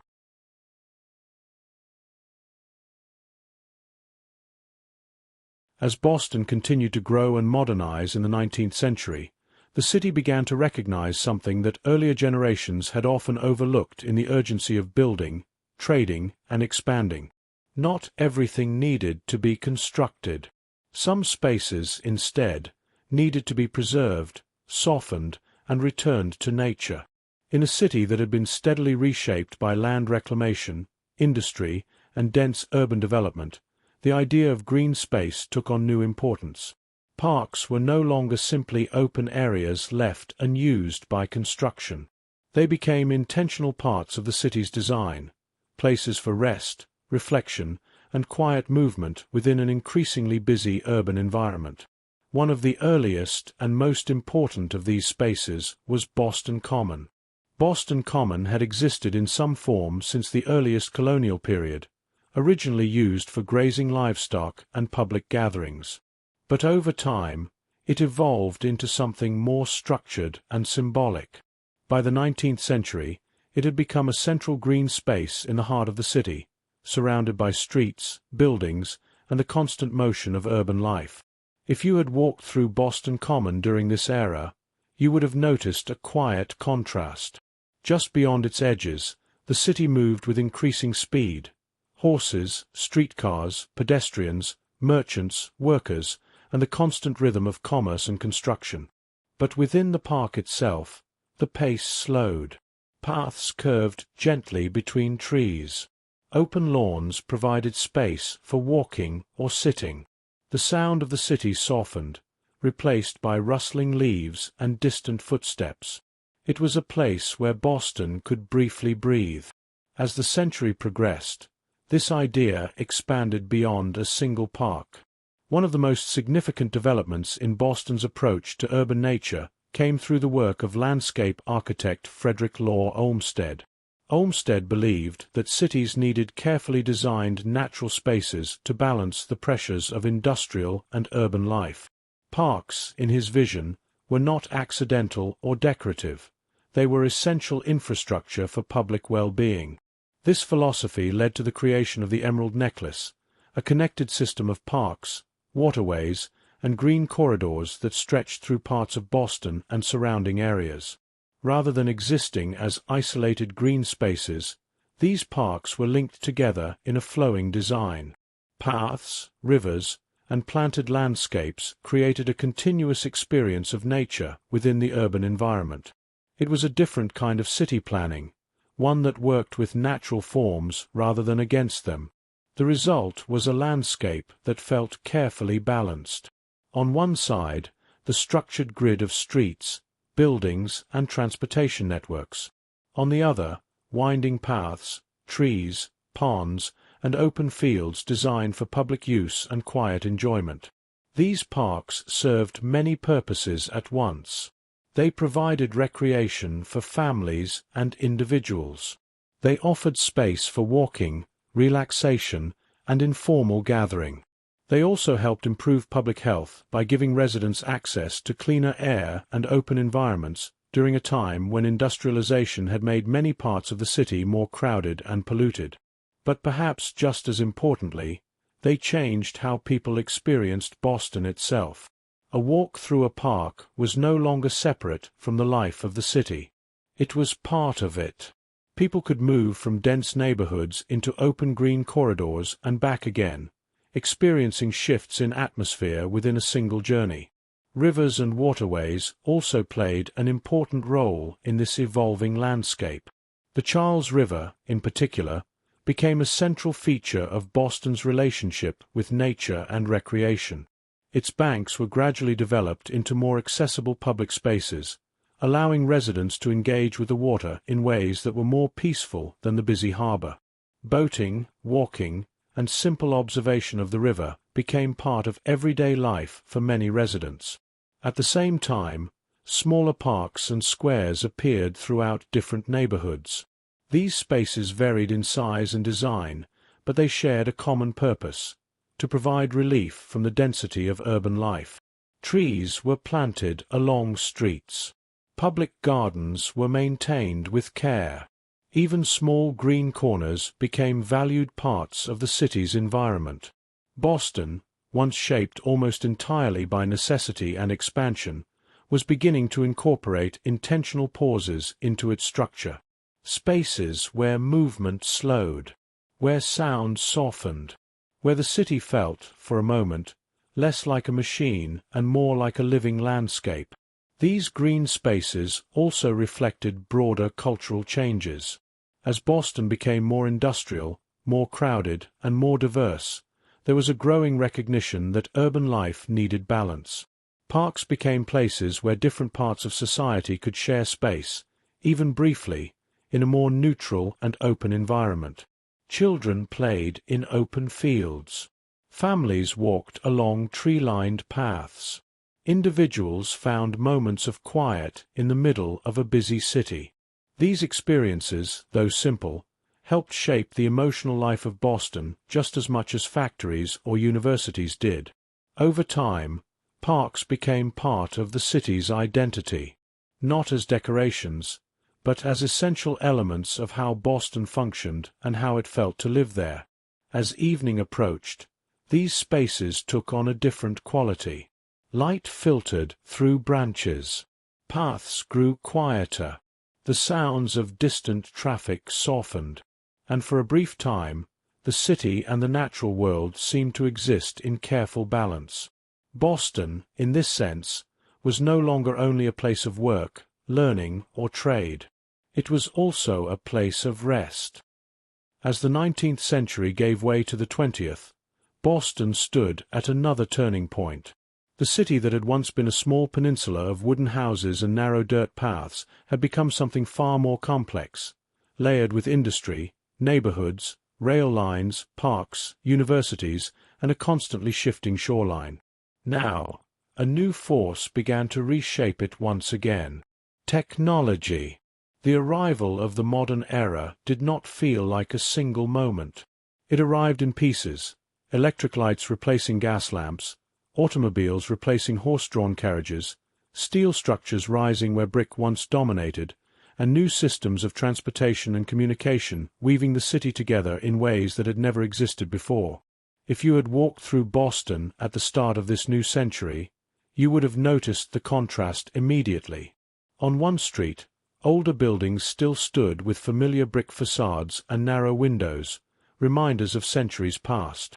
On another, newer structures reached higher, built with steel and glass, reflecting the ambition of a city entering a new age.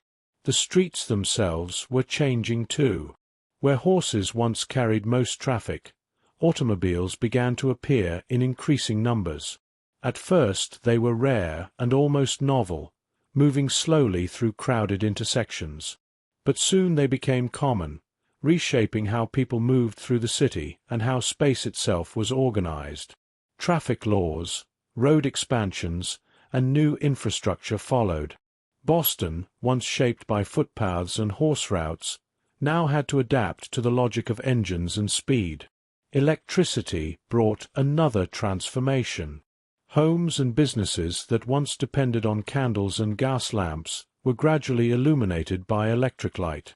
Nights in the city changed character. Streets became brighter and safer. Work hours could extend beyond daylight. Daily life became less bound to the natural rhythm of sunrise and sunset. Inside buildings, elevators and improved construction methods allowed structures to rise higher than ever before. The skyline slowly changed, not into the vast vertical landscape of later cities, but enough to signal a new direction in urban design. Transportation continued to evolve. Streetcars expanded their reach, connecting neighborhoods more efficiently than ever. Subways were developed beneath the city, allowing people to move through Boston without navigating crowded surface streets. These systems created a more tightly connected urban environment, shrinking the perceived distance between neighborhoods. A person could now live in one part of the city and work in another with relative ease, a shift that would have been difficult to imagine in earlier centuries. But even as modern systems expanded, Boston's older layers remained visible. Historic streets still curved through downtown. The harbor still shaped the city's edge. Neighborhoods built in earlier centuries still carried their original character, even as they adapted to new technologies. This layering gave Boston a unique sense of continuity. It did not erase its past. It built upon it. Education and medicine also became defining features of the modern city. Hospitals expanded and modernized, incorporating new scientific approaches to healthcare. Research institutions grew in importance. Universities continued to attract students and scholars from around the world, reinforcing Boston's identity as a center of learning. At the same time, cultural life flourished. Theaters, music halls, museums, and public institutions became more prominent parts of urban life. People had more opportunities to experience art, performance, and shared cultural events within the city itself. Boston was no longer just a place of work, trade, or learning. It was becoming a place of experience. Immigrant communities continued to shape this modern era as well. New arrivals contributed to the workforce, the culture, and the neighborhoods of the city, even as they navigated the challenges of adaptation and change. Their presence remained central to Boston's growth and identity. Meanwhile, older neighborhoods continued to evolve. Some areas became more commercial. Others became more residential. Industrial districts shifted or declined as new technologies and economic patterns emerged. The city was constantly reorganizing itself, like a living system adjusting to new conditions. Despite all this change, certain constants remained. The harbor still opened to the Atlantic. The Charles River still traced its path through the city. Boston Common still offered green space in the heart of the urban environment, and the layered geography of filled land and original shoreline still defined how the city was structured. Even in a modern age, Boston remained deeply connected to its history. As evening settled over the early 20th century city, electric lights shimmered across streets and reflected off glass windows and wet pavement after rain.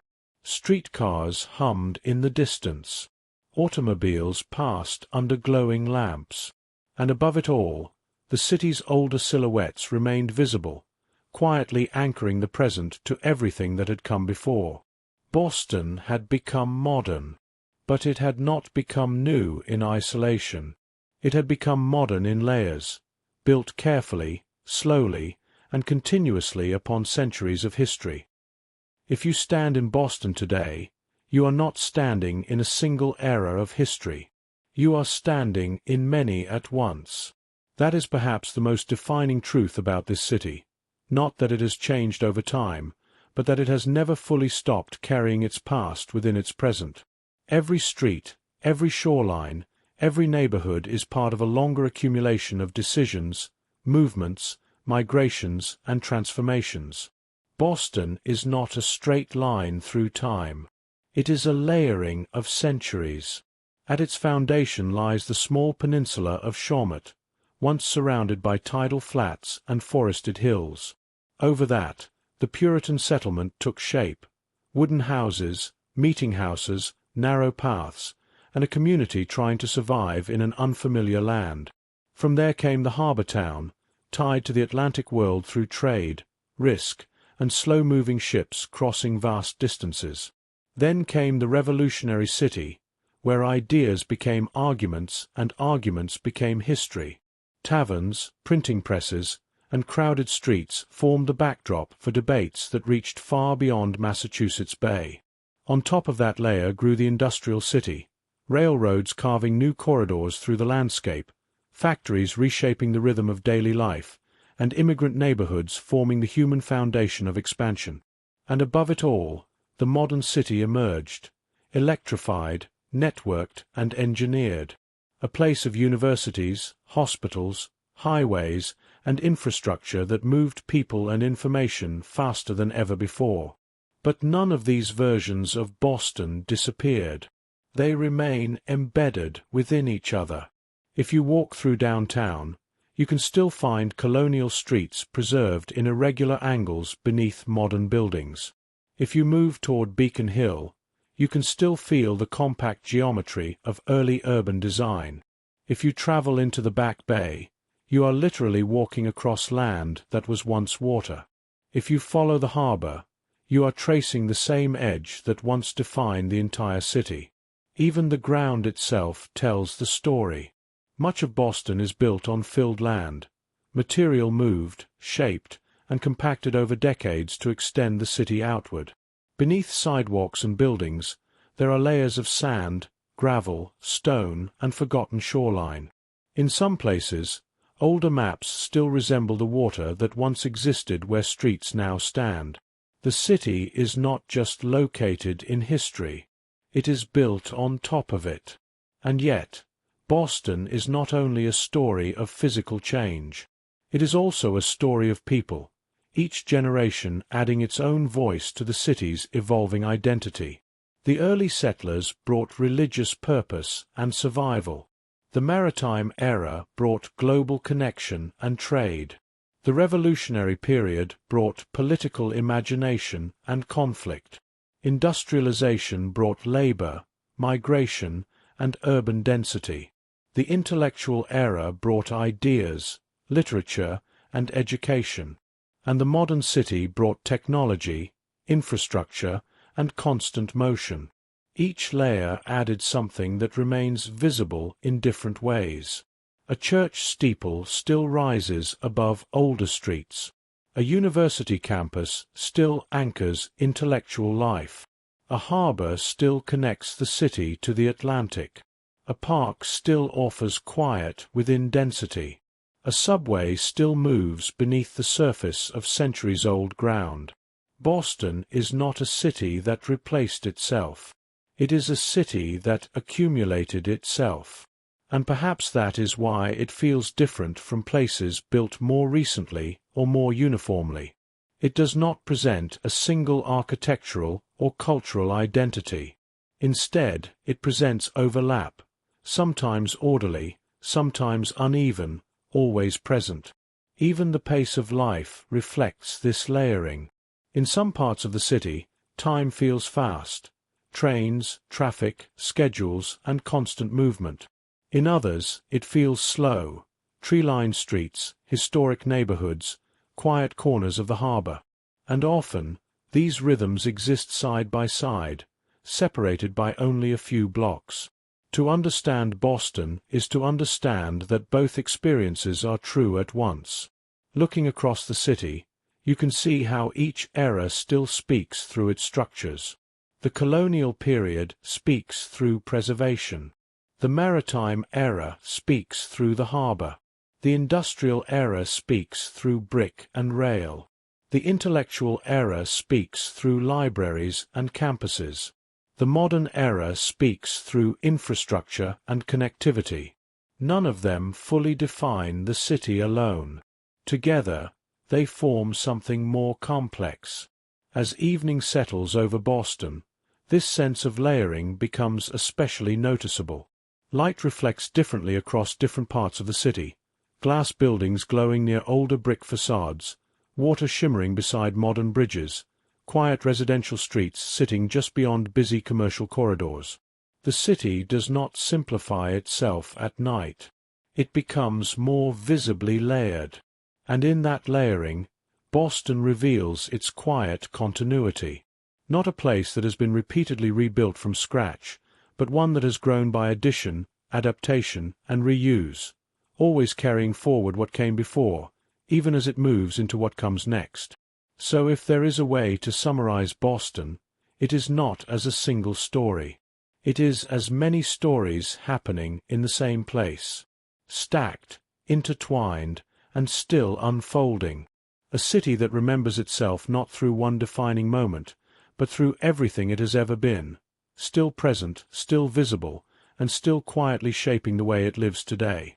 And as the lights of the city reflect across the harbor, the past does not feel distant. It feels like part of the ground you are standing on, because in Boston it is. There is a moment in every city when the day finally loosens its grip. In Boston, that moment feels like it belongs to the water. As evening deepens and the light begins to fade, the harbor becomes something softer, less defined. The movement of ships slows. The sound of traffic from inland streets begins to thin. Even the wind seems to change its character, moving more gently across the surface of the water. Boston at night does not disappear. It settles. The harbor, which once carried the weight of global trade, revolution, migration, and industry, now reflects only fragments of that long history in scattered light. Street lamps along the waterfront glow faintly. Windows in distant buildings flicker with warmth. Bridges and shoreline structures stretch across the dark water like quiet outlines of the city's own memory. It is easy, in moments like this, to forget how much movement the city contains during the day. But Boston never truly stops moving. It only changes pace. The same harbor that once received wooden sailing ships now hosts modern vessels, ferries, and working boats that continue the long tradition of connection to the Atlantic. The same shoreline that was once carefully filled, expanded, and reshaped still holds the outlines of its earlier forms beneath streets and buildings. The same neighborhoods that grew from immigrant arrivals, industrial expansion, and intellectual life still carry those histories in their architecture and rhythms. Nothing here is entirely new, and nothing here is entirely old. Instead, Boston exists in a constant state of continuation. If you walk through its streets at night, you can feel that continuity more clearly than during the day. The noise of activity fades, and what remains is structure: brick, stone, steel, and water arranged in layers that were never fully erased, only added to. A narrow colonial street might sit only a few blocks from a modern glass tower. A quiet park might rest above land that was once tidal marsh. A busy roadway might trace a path first shaped by foot traffic centuries ago. Even the harbor edge, so carefully engineered over time, still follows the logic of the original peninsula beneath it. Boston is a city that remembers without needing to speak. Its memory is built into its form. As the night deepens, the rhythm of the city slows further. Subways run beneath the surface like distant currents. Occasional cars pass through intersections, their sound briefly echoing between buildings before fading again. In residential neighborhoods, windows glow softly, each one holding a different version of the same city. Families, students, workers, and travelers all resting in their own corners of the larger whole. And above it all, the sky opens in a way that feels slightly removed from the density below. From certain points along the waterfront, you can look across the harbor and see the city outlined against the darkness, not as a single shape, but as a collection of edges, old and new structures blending together into one continuous horizon.